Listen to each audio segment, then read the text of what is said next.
On Sunday, NTV broadcast an in-depth investigative story on the depletion of Mabira Forest, which showed the extent to which one of the country's largest forests was being destroyed by illicit logging.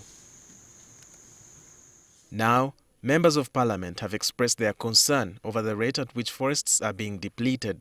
And the culprits who are hiding behind that have political godfathers in this country. So however much you try to fight them legally, you cannot manage them. Why? They use political means to do whatever they are doing. The chairperson of the Parliament's Committee on Natural Resources, Alex Byarugaba, has said that the committee is going to look into the issue of the destruction of the country's forests. We are going to embark now on how to save our forests. As Parliament, we will do our bit. The committee chairperson also blamed the National Forestry Authority for not doing their work. We even put in quite a lot of money in the NFA to try and boost their capacity to play their role.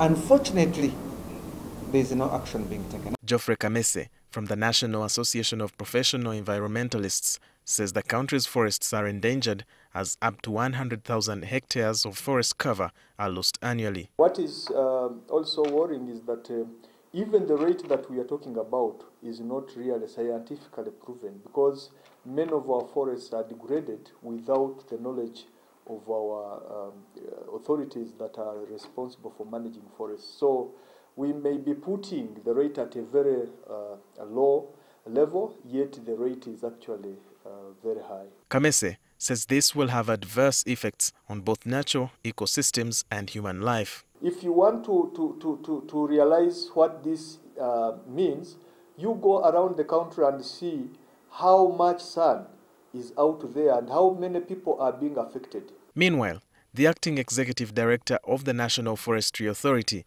Paul Musemali, says the authority does not have the money to recruit the number of officials required to adequately supervise the management of the country's forests. As we talk, our budget is about 28 billion shillings for the annual budget this year.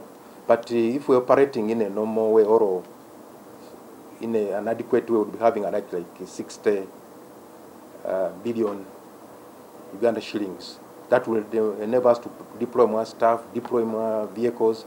But what management is doing is that we are making sure that we do our best with the limited resources.